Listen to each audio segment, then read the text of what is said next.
Welcome to the end of the Celestine Prophecy. Oh, it's the last time we spend in this book. Well, it's the last chapter, so we may or may not. Depends how many, oh my gosh, conversations we have. It's 30 pages, 30 plus pages. Oh, we might still have another one in us. Because we have the afterword also. Yeah, we can do the afterward. I've been talking to people, so hopefully, I think Heather might want to join us too Oh, for the second book. She was super excited. All right, welcome to the book club. Wednesday evenings at 6:30. Join us as we dive into ourselves. Really, Yeah. these books have been a deep dive into me. Super appreciate you joining. Hopefully you enjoy and get as much out of it as we do. And if you're watching the replay, I'm sure you could feel a little missing out on some of the conversation. We would love your input. We would love your feedback and your thoughts. Not afraid of mine, but more is always better. Mm-hmm. You want to start? Yeah, let's do it. All right, we are taking off into the last chapter, the emerging culture. The road north wound through dense jungle and across several large streams, tributaries, Father Sanchez told me, of the Amazon. We had risen early and said a quick goodbye to Julia, then left in a vehicle Father Sanchez had borrowed, a truck with raised, oversized tires and four-wheel drive. As we traveled, the terrain rose slightly and the trees became more widely spaced and larger. This looks like the land around Vicente, I told Sanchez.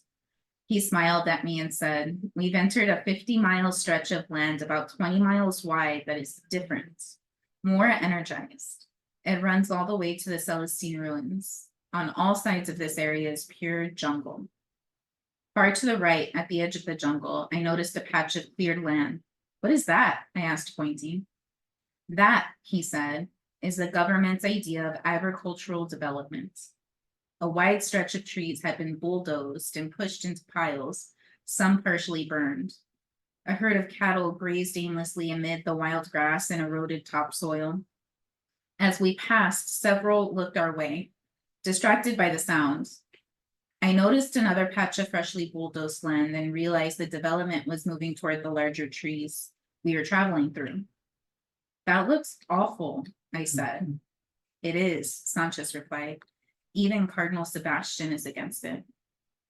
I thought of Phil. Maybe this was the place he was trying to protect. What had happened to him? Suddenly, I thought of Dobson again. Connor had said Dobson intended to come to the inn. Why had Connor been there to tell me that? Where was Dobson now? Deported? Imprisoned? It did not escape my notice that I had spontaneously perceived an image of Dobson in connection with Phil. How far away is Sebastian's mission? I asked. About an hour, Sanchez replied. How are you feeling? What do you mean? I mean, how is your energy level? I think it's high, I said. Lots of beauty here. What did you think of the talk we three had last night? He asked. I thought it was amazing. Did you understand what was happening? You mean the way ideas were bubbling up in each of us at different times? Yes, but the greater meaning of that. I don't know. Well, I've been thinking about it. This way of consciously relating, in which everyone attempts to bring out the best in others rather than to have power over them, is a posture the entire human race will eventually adopt. Think of how everyone's energy level and pace of evolution will increase at that point.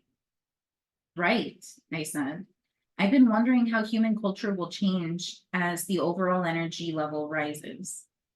He looked at me as if I had hit on the exact question. That's what I want to know too, he said. We looked at each other for an instant, and I knew we were both waiting to see who would have the next idea. Finally, he said, the answer to the question must be in the ninth insight. It must explain what will happen as the culture evolves forward. That's what I think, I said. That's like the way they're describing is what I see social justice as. That's so funny. Wow. That was half of our conversation this morning, me and Corey. That energy communication, Mhm. the missing link in our political system and our social justice, hearing each other and helping each other And express. supporting. Yes.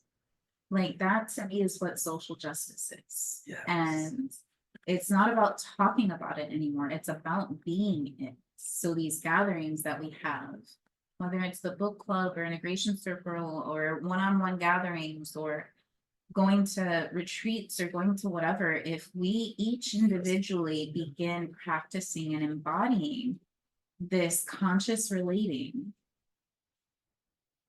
then it spreads. Spreads. And every time we do it, we teach others without having to use words. Mhm. Though we can describe what we're doing, people will often be like, will love talking to us and want to come back and want to know how we do what we do. And this is it. It's as simple as fucking that. My intention is all yours, and I'm giving you energy when you talk, so you feel supported. Right. The end. Right. And that's what it, yeah, the end. That's the key. Because then I'm not thinking. I'm not trying to, it's everything today is, and Corey used the word debate. Mhm. That's the link that needs to be shifted, is that it's not a debate. Let's hear each other. It's not an argument. It's not a which side's better or right or wrong. Let's hear each other and come to a mutual decision.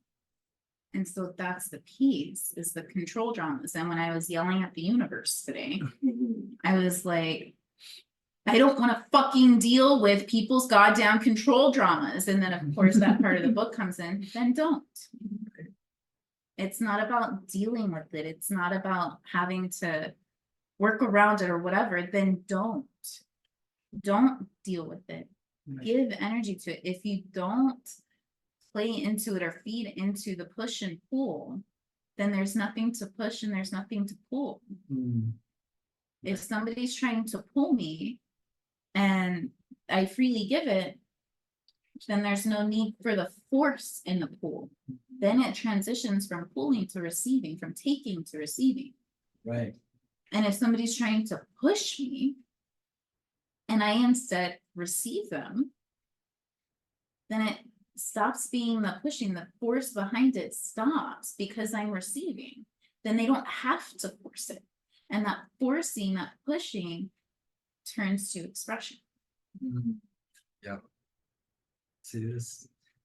We got the answers. We just need more people.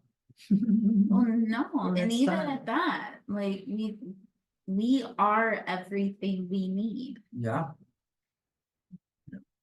And over these last couple of years, as I began embodying all this, like truly embodying, not just fucking talking about it or talking about the mechanics or the whatever, but truly practicing what the fuck I preach, my entire world has shifted. Hmm. And with every person that's present in my world, their world's shifted. It's not that we need more people to do it, Just to continue embodying it and expand. because then that person is going to expand. And that's exactly what we're doing in the sacred wild. Going back onto social media, fucking all of it. Right. Like that is the expansion. But before I could expand, I had to take care of my world and really understand like what that looks like, because I don't know. Like I had no idea. And so before I go out into the world and, you know, relate without knowing how to consciously relate, or be in right relation, I had to first get into right relation with myself. I had to learn how to consciously relate with myself. And then now I get to step out into the world. And then sometimes it gets fucking scary and I fall into the unconscious relating. And then that's when I take time back to myself. Like this is where I'm like, I tell you all the time, like I'm feeling very internal today because there's processing. Right. Like, and there's like remembering, there's coming back home to myself. That's been super big over the last couple of days. Is the remembering, even today, you are everything you need. Going back in the, the yesterday, fucking, oh yes, I'm in the darkness. I'm home here. I'm home here. Nothing else has to fucking change. I'm the home. The day before that, fucking falling apart and just, it's too fucking much. I can't fucking do it. I can't just like, and then just breathing, having you hold space for that. Remembering, like, I've already done the fucking work. I'm not in that anymore. I don't have to be. It doesn't have to be that way. Right. It's just what I'm used to. And not even that anymore. That's why it feels so fucking crazy without hitting a rock bottom. In the past, 2 years ago, I would have to hit a rock bottom before I would come back home to myself. Now I wake up on a Monday overwhelmed. No. And by Tuesday, I'm back home. Something we talked about in my chart, in my astrology charts today, was something about my Venus being in my 10th gate was pointing really clearly to how I need that. Like, it's something I've never really experienced until the last few years, is taking that time for myself, because I'm such an extra on the outside, but my soul there's some introvert, and I need that, and I've learned that. That's why this has been such a cool ride. Is getting that space, learning that that's okay. I don't have to be everywhere all the time. Right. Sometimes it's not easy. Vice versa for me.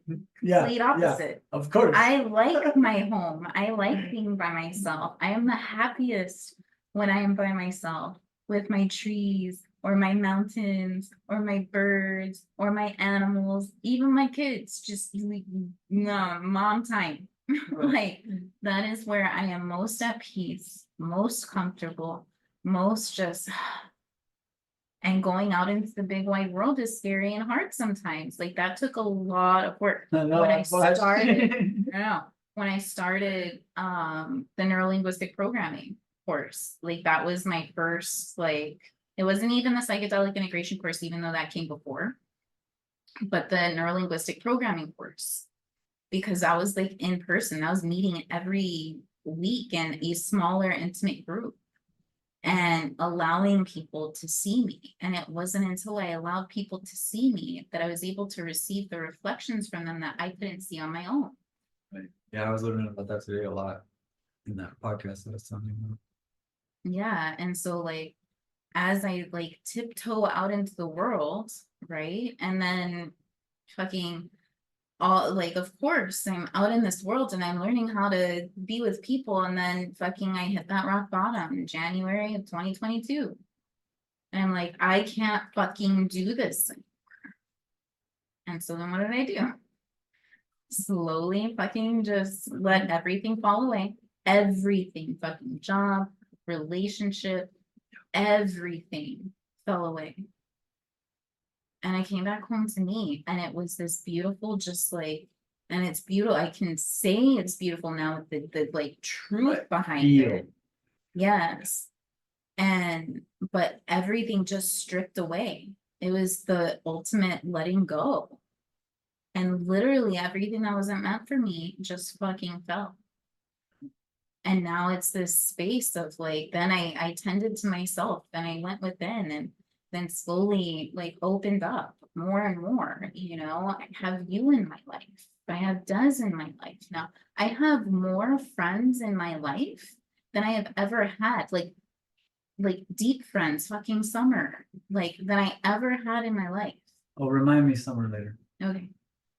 But, and now it's expanding and expanding, and instead of it taking a rock bottom and everything falling away, it takes a hard moment, and now all that all that falls away are the beliefs, the stories, all of that, and I get to keep in that space of letting go, of not holding. It means I get to keep everything. because it's this allowing the natural course. Right. You know, if it's not, I'm not gonna struggle or hold or anything. If it doesn't feel right, it doesn't feel right. And if friends invite me to go do a thing, I'm like, yeah, that doesn't sound good to me. It doesn't feel good. Thanks. I think I'm burning up though. Right. Okay. Sanchez slowed the truck. We were approaching a crossroads and he seemed undecided about which route to take. Do we go anywhere near San Luis? I asked. He looked directly into my eyes. Only if we turn left at this intersection one. Connor told me Dobson had been planning to come through San Luis on his way to the inn. I think it was a message.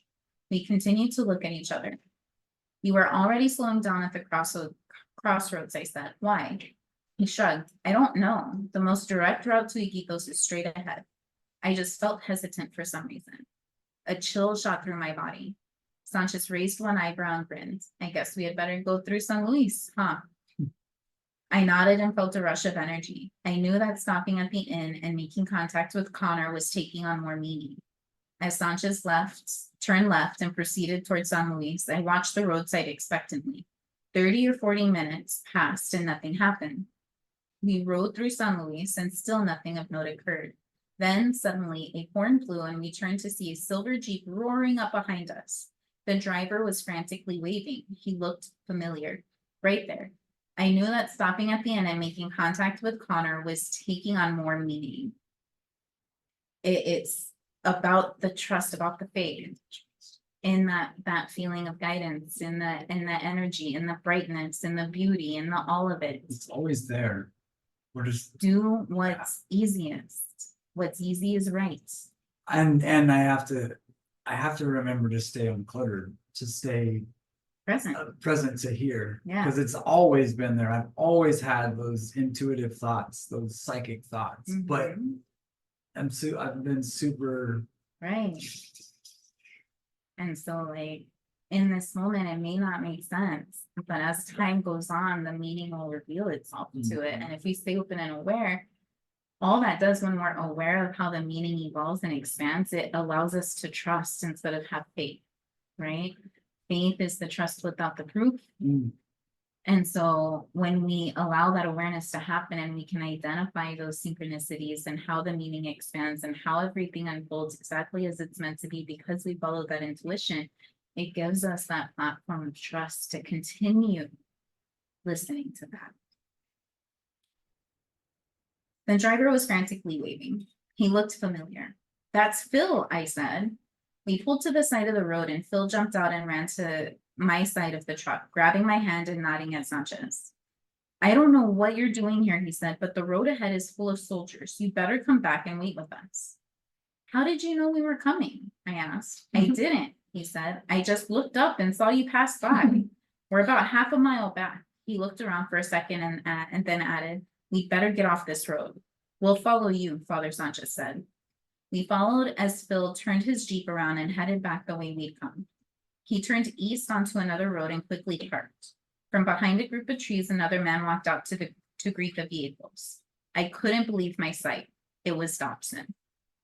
I climbed out of the truck and walked toward him. He was equally surprised and hugged me warmly. It's great to see you, he said. Same here, I replied. I thought you were shot. Dobson patted my back and said, no, I guess I panicked. They simply detained me. Later, some officials sympathetic to the manuscripts let me go. I've been running ever since. He paused, smiling at me. I'm glad you're all right. When Phil told me he had met you at Vicente and then was arrested with you later, I didn't know what to think. But I should have known we would run into each other again. Where are you headed? To see Cardinal Sebastian. We think he intends to destroy the last insight. Dobson nodded and was about to say something, but Father Sanchez walked up. I quickly introduced them. I think I heard your name mentioned in Lima, Dobson said to Sanchez, in connection with a couple of priests that were being detained. Father Carl and Father Costus? I asked. I think those were the names, yes. Sanchez only shook his head slightly. I watched him for a moment. Then Dobson and I spent several minutes describing our experiences since being separated. He told me he had studied all 8 insights and seemed anxious to say something else. but I interrupted to tell him that we had met Connor and that he had returned to Lima. He'll probably be detained himself, Dobson said. I regret I couldn't get to the inn in time, but I wanted to come to San Luis first to see another scientist. As it turns out, I couldn't find him, but I did run into Phil and... What is it? Sanchez asked. Maybe we ought to sit down, Dobson said. You won't believe this. Phil found a copy of part of the Ninth Insight. No one moved. Here we go. He found a translated copy, Father Sanchez asked. Yes. Phil had been doing something inside his vehicle and was now walking toward us. You found part of the night? I asked him. I didn't find it, really, he said. It was given to me. After you and I were captured, I was taken to another town. I don't know where. After a while, Cardinal Sebastian showed up. He kept probing me about the work at Vicente and my efforts to save the forests. I didn't know why until a guard brought me a partial copy of the Ninth Insight. The guard had stolen it from some of Sebastian's people, who had apparently just translated it. It talks about the energy of old forests. What did it say? I asked Phil. He paused, thinking. So Dobson asked again that we sit down. He led us to a spot where a tarpaulin was laid out in the center of a partial clearing.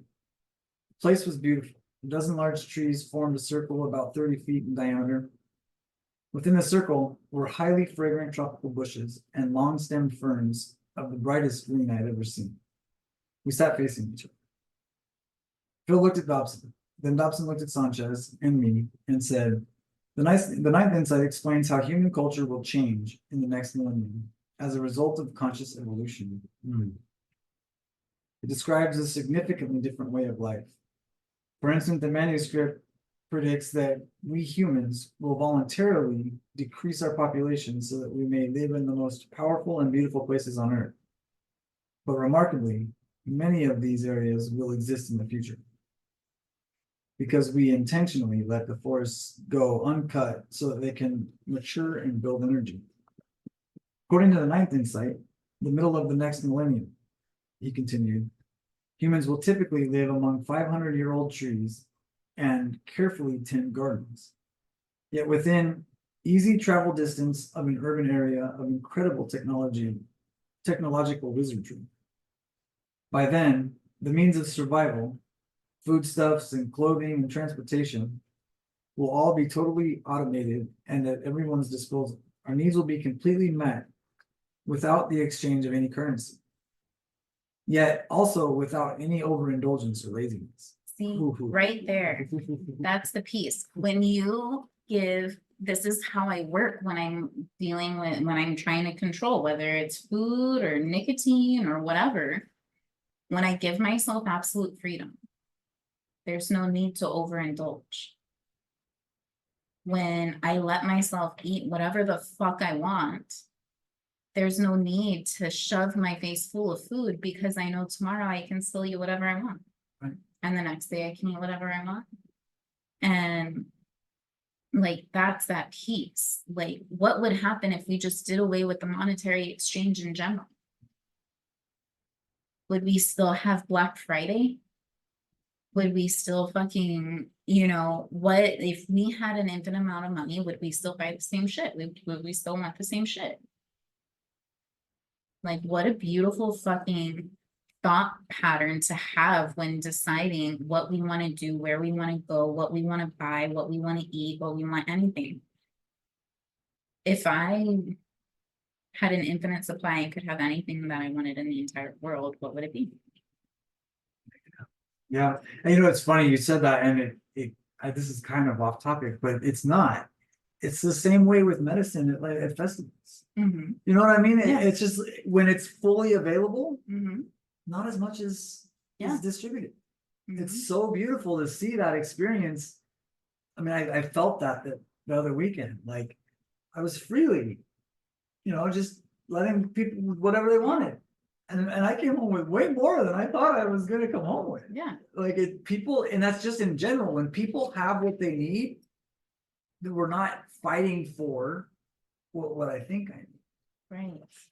Or what I think I won't be able to get. what I think I won't be able to get. Yeah, When there's no lack, there's no lack. and yeah, and then lack doesn't exist, and that's, you know, a piece of walking through with the whole money thing. Yeah. You know, is like, okay, it like, this is where I'm at. I know I'm fully supported. I know I'm gonna, if I'm not meant to have my house, I'm not meant to have my house. Like, that's the space that I get to after my fucking complete freak out breakdown, Yeah. just release, let go. Is the okay. Then I go live out in the woods. Then I get, and I know that would never happen. Because I have people that would either move in with me or have me move in with them, or whatever the case may be, if that's what I desire. Right. But who's to say that not having money isn't like, who's to say that when there's no money available, that it brings to my message that you sent about what wealth is. Mhm. Don't call me poor because I don't buy the name brands. Right. Don't call me poor. Don't think that I'm poor Just eating beans. because I'm eating Yeah. beans or getting vegetables from a garden. Right. Don't think that I'm poor because I'm walking without shoes. Or I'm not driving a car, I'm walking. Yeah. Yeah. That's the wealth. Mhm. The wealth comes when It's the here. conditions that we put on what wealth is drop. You see that a lot. I watch a lot of YouTube on like, just off-grid communities and all the Mhm. things. And those communities, when there is no financial exchange and everything is done with such passion. The gardening is Mhm. part of life. The Yeah. clothes, if you need fixing or if you need clothes, it's just everything is so freely given and there's no lack in these communities and they have Yeah. nothing. Mhm. Most of them have nothing. They have everything. They have everything. Everything. That's that piece. Like going to the poverty-stricken countries. I felt that in Mexico. Mhm. Some of the happiest people I've ever met, and those people literally, in American standards, had nothing. It's us Americans that put that label on it. You know, And that's like walking through that Monday into Tuesday morning and just being in that space, like, fuck. Well, that condition's gone. Yeah, that's just where my fucking bank account is right now. Whatever. We'll figure it out. Right. Like, or we won't. We'll let it figure itself out. figure itself out. Yeah. You know? Yeah, and then John telling me today, you're gonna get 2 checks, you're gonna get your raise from this, and you're gonna get this, so like the raise is kicking in now. And it's just that the moment I let go, even today, when I was all frazzled and stressed and had my, fucking rage session with the universe, and I come and sit back down and breathe the problems that people were coming to me to fix, they fix themselves. Like, oh, sweet. Yeah. Okay. They have the answers. We all have the answers. We just are so handicapped because we think this title, boss or supervisor or whatever will fix it. And I don't have to do it. But you have the answer every time. I see it in the field all the time on the job site. Why are you asking? You have the answer. You know the answer.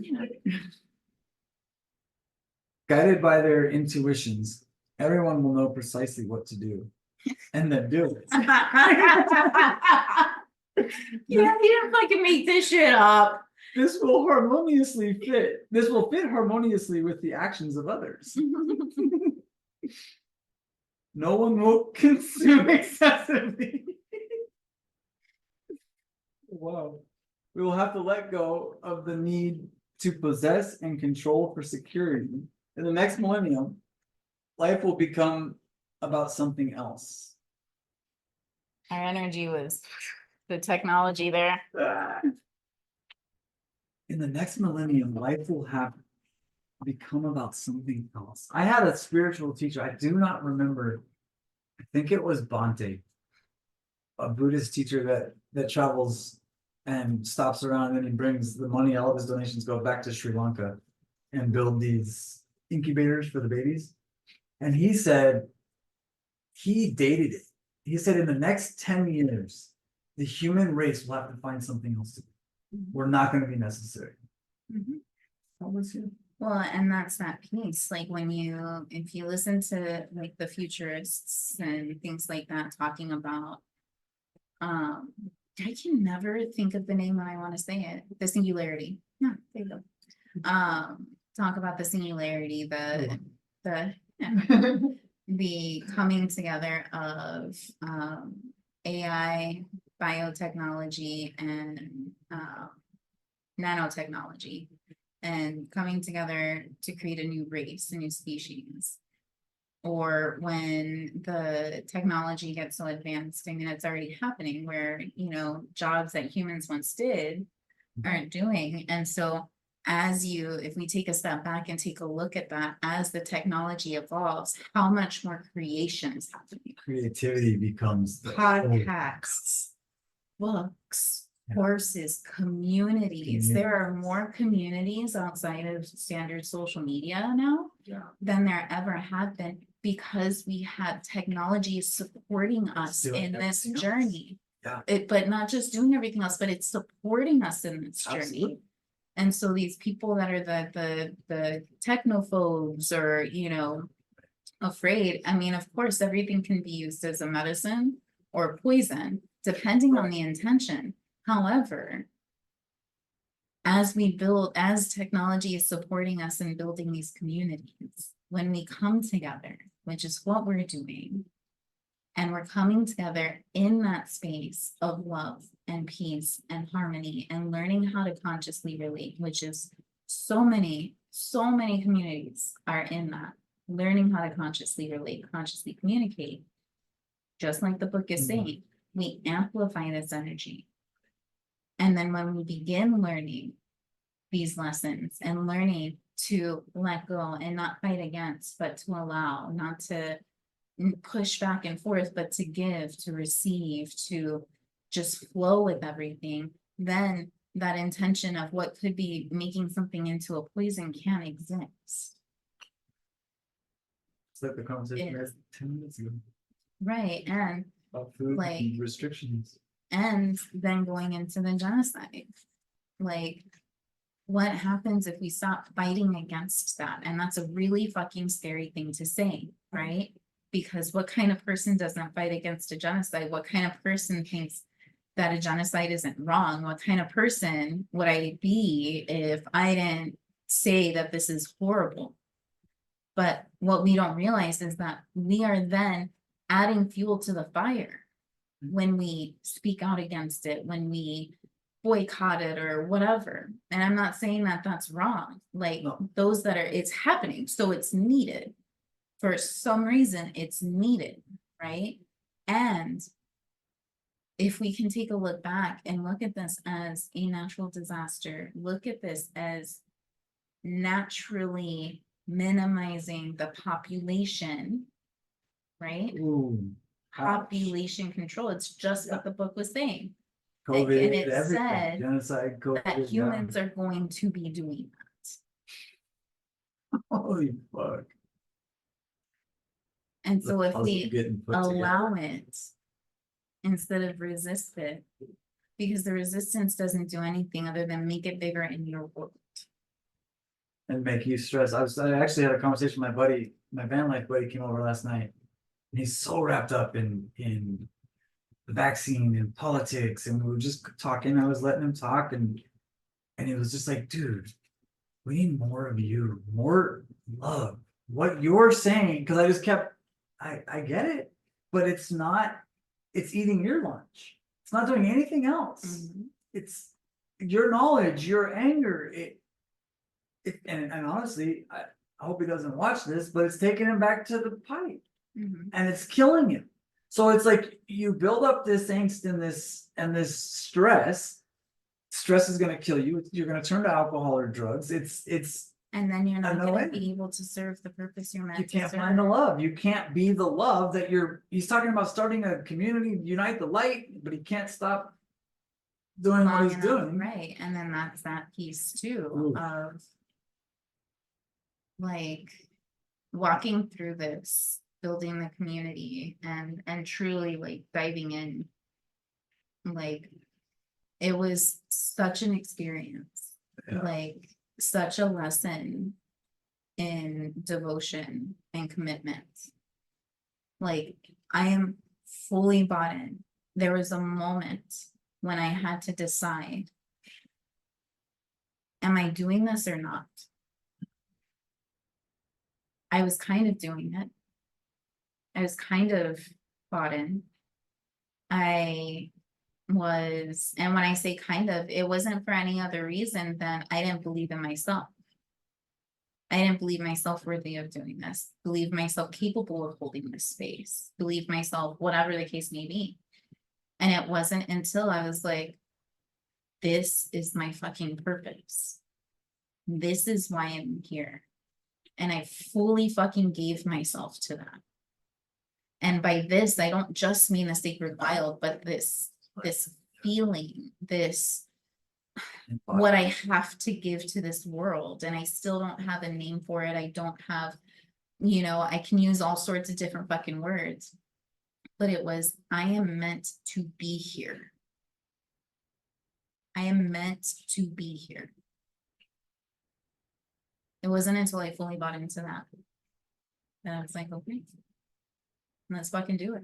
Yeah. We'll figure out Canva, we'll figure out YouTube, we'll figure out Mighty Networks, we'll figure out what fucking platform, we'll figure out how to do all the other fucking shit. But if I believe that I am meant to be here and do this, then I know I'm going to be supported no matter what. Nothing else has allowed that to seep so deeply in other than my kids. And it's been less than a year. And look at where we are in that creation. The And next phase of human development. And it's that I meant to do this, not I meant to do something, because I lived in that for a really long time. Yeah. But it was that night after the ceremony I held for the goddesses. And it literally half an hour. Text message in the morning.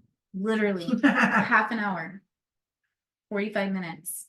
And bam, the structure, the core framework of the sacred wild was there.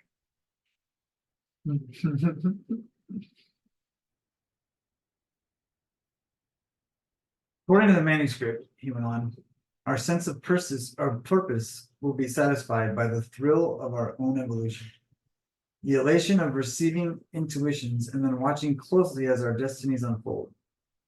The ninth depicts a human world where everyone has slowed down and become more alert, ever vigilant for the next meaningful encounter that comes along. You will know that it could occur anywhere. On a path that winds through the forest, for instance, or on a bridge that traverses some canyon. Can you visualize human encounters that have this much meaning and significance? Think how it would be for two people meeting for the first time. Each will first observe the other's energy field, exposing any manipulations.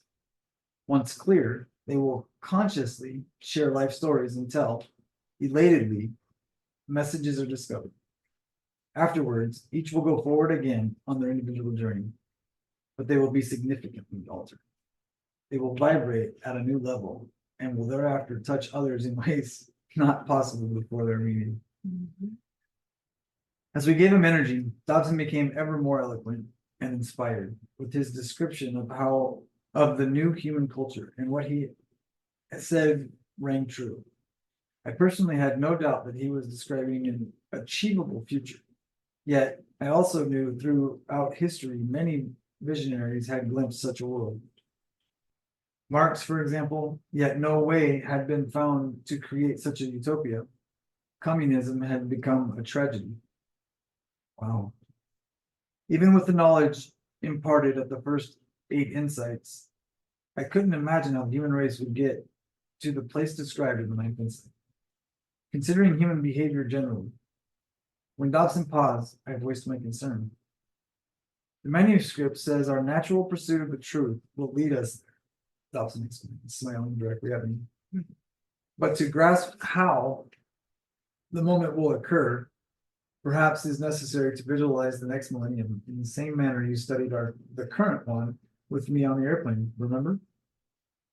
As though you were living through it in one lifetime. Dobson briefly informed the other men of the process and then continued. Think about what has occurred already in this millennium. During the Middle Ages, we lived in a simple world of good and evil, defined by the churchmen. But during the Renaissance, we broke free. We knew there had to be more to man's situation in the universe than the churchmen knew, and we wanted the full story. We then sent science out to discover our true situation. But when this effort didn't provide the answers we needed right away, we decided to settle in and turned our modern work ethic into a preoccupation that secularized reality and squeezed the mystery out of the world. But now we can see the truth of that preoccupation. We can see the real reason we spent 5 centuries creating material supports for human life was set to the stage for something else. A way of life that returns the mystery to existence. That is what the information now returning from the scientific method indicates. Mankind is on this planet to consciously evolve. As we learn to evolve and pursue our particular path, truth by truth, the Nine's insight says the overall culture will transform in a very predictable way. He paused, but no one said anything. Obviously, we wanted to hear more. Once we reach the critical mass, he continued, the insights begin to come on a global scale. Mhm. The human race will first experience a period of intense introspection, just like the person. Just like when COVID required us to do. Yep. We will grasp how beautiful and spiritual the natural world really is. We'll see the trees, the rivers, and the mountains as temples of great power to be held in reverence and awe. We'll demand an end to any economic activity that threatens this treasure. And those closest to this situation will find alternative solutions to this pollution problem because someone will intuit these alternatives as they seek their own evolution. Fucking beautiful.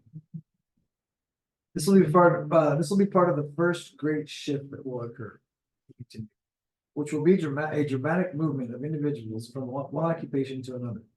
Because when people begin to receive clear intuitions of who they really are and what they're supposed to be doing, they very often discover that they're in the wrong job and they have to jump to another type of work in order to continue to grow. The manuscript says that during this period, people will sometimes change careers several times during their lifetime. The next cultural shift will be an automation of the production of goods. To the people who are doing the automating, the technicians, this will feel like a need to make the economy run more efficient. But as their intuitions become clearer, they will see that the automation is actually doing a freeing up. What the automation is actually doing is freeing up everyone's time so we can pursue other endeavors. The rest of us, meanwhile, will be following our own intuitions within our chosen occupation and wishing we had even more free time. We will realize that the truth we have to tell and the things we have to do are too unique to fit within a usual job setting. So we will find ways to cut our employment hours to pursue our own truths. 2 or 3 people will hold what used to be one full-time job. This trend will make it easier for those displaced by the automation to find at least part-time jobs.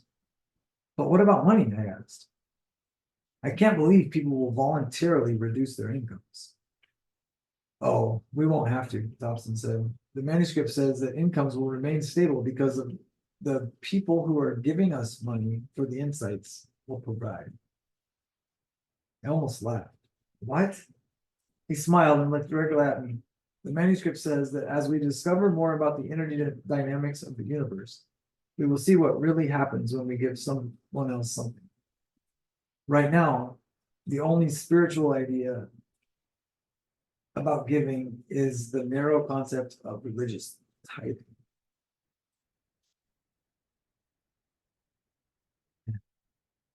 He moved his gaze to Father Sanchez.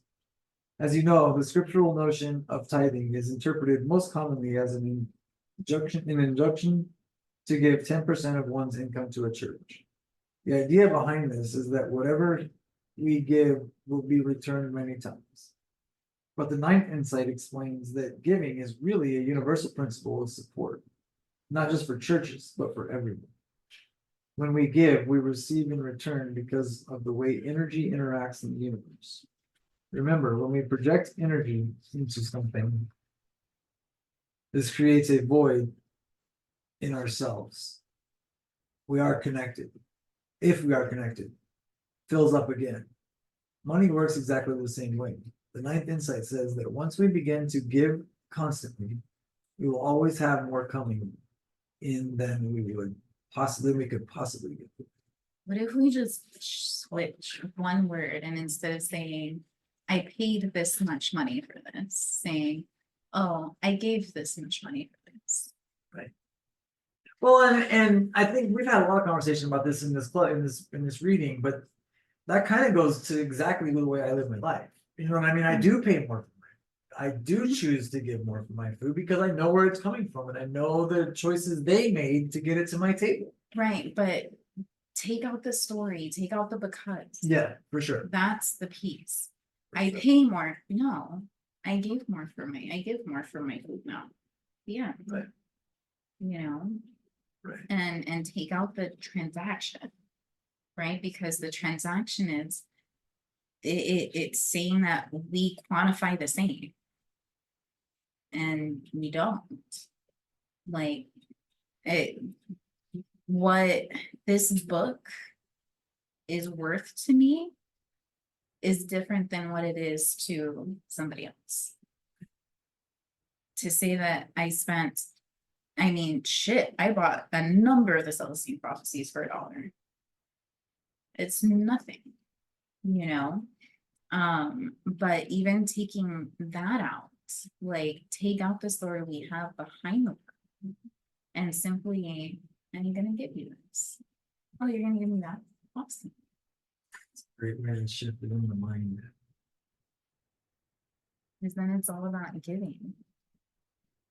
And giving is free. Yeah.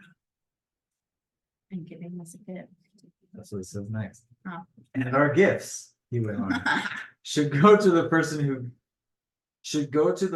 who have given us spiritual truth. When people come into our lives just at the right time to give us the answers we need, we should give them money. This is how we begin to supplement our incomes and ease out the occupations which limit us.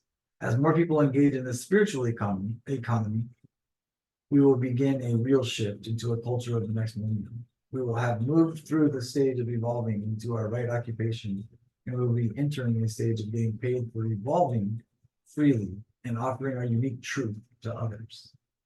Who wrote this book? I had this idea that came to me, it came to me a long time ago, like when I first started coaching, is this idea of, I'm not gonna set a price. Like I do require an offering, but you get to choose. Energetic exchange. You get to choose how much it is. You know, like I was too scared to do it at that point.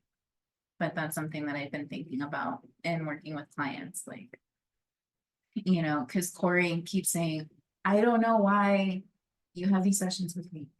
And I'm like, because it feels good. Yeah, you know. But in going to see clients or going, you know, in a number of things, like what would happen if I just fully fucking let go and said, they ask how much you charge, whatever you feel is right. I do that a lot. I tell Johnny that's kind of how I created my name. Yeah. Because the people that can will, and the people that can't need it done anyway. I love being able to do that, you know, and it was always on the side up until recent. So it was always my time. That was all it was. Mhm. Pay for the material if it's all you can do. And it's such a crazy shift because it really is like nothing would just change, but everything's different. Because it's like going from my time is not valuable to my time is very valuable to, well, time doesn't exist. So Right. Right. like it's infinite. I looked at There is no Sanchez. price. He was listening intensely and appeared radiant. Yes, he said to Dobson, I see that clearly. If everyone were participating, then we would be giving and receiving constantly, and this interaction with others would exchange information, would become everyone's new word, our new economic orientation. We'd be paid by the people we touched. The situation would then allow material supports of life to become fully automated because we would be too busy to own those systems or to operate them. We would want material production automated and run like a utility. We don't stock in it perhaps, but the situation would free us up to expand what is already the information age. But the important thing for us right now is that we can now understand where we are going. We could not save the environment and democratize the planet and feed the poor because for so long we could not release our fear of scarcity and our need to control so that we could give to others. We couldn't release it because we had no view of life that served as an alternative. Now we do. He looked at Phil. But wouldn't we need a cheap source of energy? Fusion, superconductivity, artificial intelligence, Phil said. The technology to automate is probably not that far away. Now we have the knowledge of light. That's a period at the bottom of the page. And so 25. Whew. Holy shit. mhm. I don't know why this book rocks my world so much. But damn, Every time every Every time. page. I've read this book so many times, and every time it's a different piece, it's a different experience, it's a Right. different whatever, and it's still just completely profound. And it's so funny to like pick up the little pieces that I've woven into my being. I tell people all the time, it's like we're constantly changing. After this conversation, I'm not going to be a different person. I'm going to be a different person than I was when I started this. You're going to be a different person. And so we get to meet each other for the first fucking time because we allow ourselves to be changed. And whether we're conscious of it or not, we're always going to change. And then stepping into like when they're like, won't we need a cheap source of energy? Like energy's fucking free. Energy's free. Like energy is free. It's a matter of learning how to work with it How to use instead it. of control it and manipulate Right. it. Use it and share it. Instead of controlling and manipulate. Yeah, and like and give to it, like work with it, flow with it. Right. Like what they're talking about with the beauty, sitting with the plants and the trees. That's our source of energy, not in the way we're doing it now.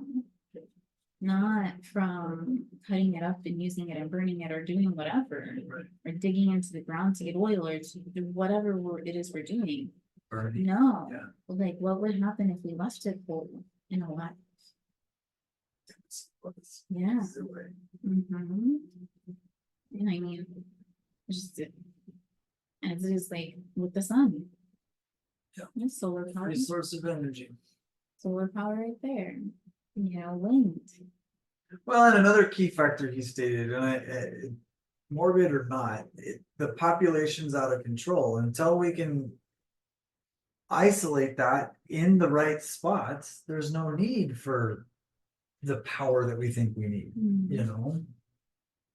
And you do see these attempts, nature's attempts at eliminating some of the population. I mean, it's constant. We're so creative, we work around it, we create medicine, we do this, we do that. Well, and who's to say that that's not going to happen? Oh, no, for You sure. know, Yeah. like that's part, we're creating the medicine from nature to heal from nature. And at some point we're gonna realize that, whoa, what if we just cancel out the two things? Right. And instead of, again, working against or feeling like we're against or whatever, we allow nature to run its natural course. And it's weaving into us as humans. We are the natural disaster also, you know, and The process. exactly. And, you know, and like what they were saying about how many children you should, Right. you know, being able to give each child the full attention. And yeah, there's just a lot to sit back and witness because it's all happening. It is. And It that's really the is. other piece, is that it's gonna happen whether we do it or not. Or What's whether that we, deep? I know I've done this before, but 93, 90 before cell phones. 31 years ago. Wow. Before technology, he wrote it in a book. I mean, I guess we saw it coming, and I'm a firm believer that all these visions, all these books, all this science fiction isn't creativity, it's remembering. It's remembering. Yeah. Yeah, Oh, we've been here before. we have access to the infinite wisdom, and our brains can't comprehend what that means or what that looks like. And we're getting into the age where we're slowly starting to stop trying to understand what infinite wisdom is, and instead access it and run with it and be it and embody it and allow it. Like, our comprehension of it isn't gonna change it. It's not gonna make it work faster, it's not gonna make it go slower, it's not gonna make it do anything. It's not gonna help it, it's not gonna hold it down or push it back or, you know, make its job harder. Like, Right. the infinite wisdom that's woven into whatever it is that we're living in. It exists independent of our comprehension of it. And that's that space of the resistance and the struggle and the crunchiness and all of the things, like, it's our resistance to what is. Right. Yes. And it's not that Absolutely. what is changes when we let go of the resistance. It's that we just get to see more of what is, because we're no longer using our time, attention, energy, whatever, on resisting it. Right. And when we pause, allow ourselves to step into as pure a presence as we are capable of at this time, our vision expands, our perception expands, our ability to the energy that we can embody and allow to run through us expands. And the more we can give, and the more Which we can brings us into a different energetic vibration, allowing us access to a different experience. But the experience is always there, it's always available for us.